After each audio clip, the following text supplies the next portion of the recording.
Madame Bresso, l'Union européenne parle toujours pour l'importance, la signification des villes et des régions à cette stratégie pour le développement, la croissance, à cette stratégie pour 2020. Mais est-ce qu'elle donne vraiment les moyens financiers, les instruments pour appliquer cette politique en réalité?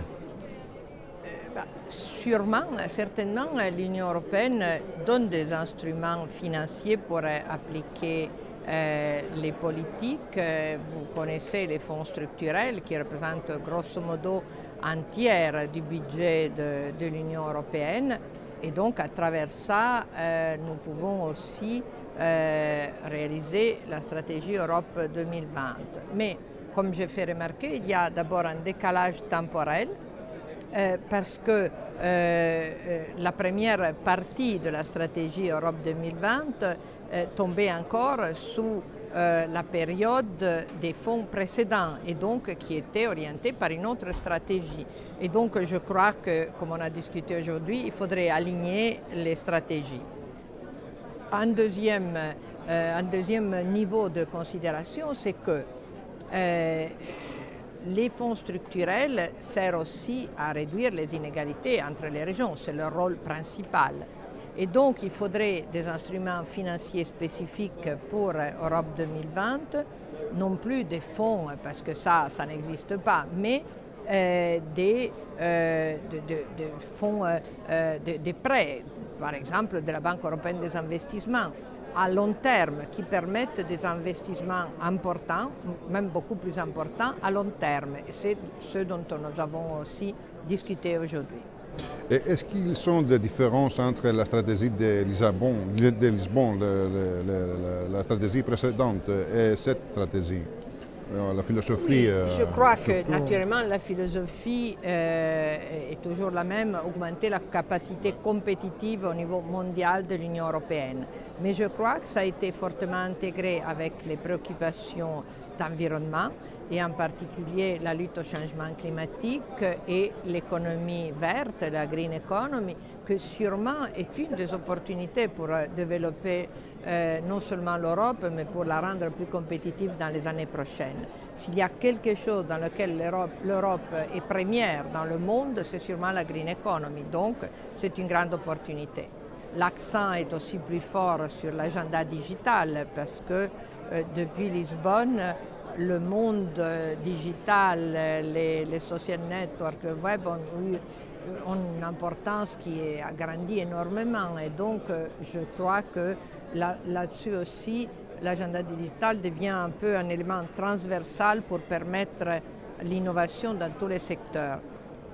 Troisièmement, pour la première fois, entre non seulement une préoccupation concernant l'emploi, que ça existait toujours, le Fonds social européen était dédié à ça, à la qualification professionnelle des travailleurs, mais entre aussi la préoccupation relative à la pauvreté. C'est-à-dire qu'on s'est rendu compte que la crise, et non seulement la crise, a créé des niches de couches de pauvreté qu'il faut éradiquer, sur lesquels il faut travailler avec des instruments spécifiques en Europe. Et encore, je pense que l'accent de Europe 2020 est plus axé sur les questions d'investissement à long terme. Par exemple, les grandes nécessités infrastructurelles, ce qu'on appelle les smart grids, c'est-à-dire les transmissions électriques intelligentes dans lesquelles on peut aussi amener de l'électricité, non seulement la prendre, la recevoir. Et ça aussi, c'est des investissements à long terme qui n'étaient peut-être pas prévus dans la stratégie de Lisbonne. Et vous venez de Piémont, la région. Comment, à votre région, les choses vont sur le terrain? Alors, la région Piémont, qui dans la législature passée, donc moi j'ai gouverné de 2005 à 2010, a axé énormément ses ressources, ses fonds européens sur l'innovation, la recherche et l'innovation et le transfert technologique aux petites et moyennes entreprises et aussi sur les énergies renouvelables et vertes. c'est grâce aussi à ça que aujourd'hui la région de Piémont a été classée comme une de 3 régions italiennes, elles sont seulement 3, qui est avec le drapeau de tête pour la capacité d'innovation et de recherche en Europe. Donc, c'est un exemple que si on utilise bien les fonds européens, on peut modifier non seulement le classement de sa propre région, mais obtenir des résultats concrets. Le classement, c'est une évidence de résultats concrets obtenus. Le sujet du débat de la deuxième journée, c'est le futur, l'avenir de l'Europe. Est-ce qu'on peut être optimiste pour cet avenir avec toute cette crise socio-économique qu'on traverse? Je crois qu'il faut être optimiste. C'est clair que la crise nous a frappés particulièrement pour plusieurs raisons. La première, c'est que l'euro venait de naître, de se mettre en place.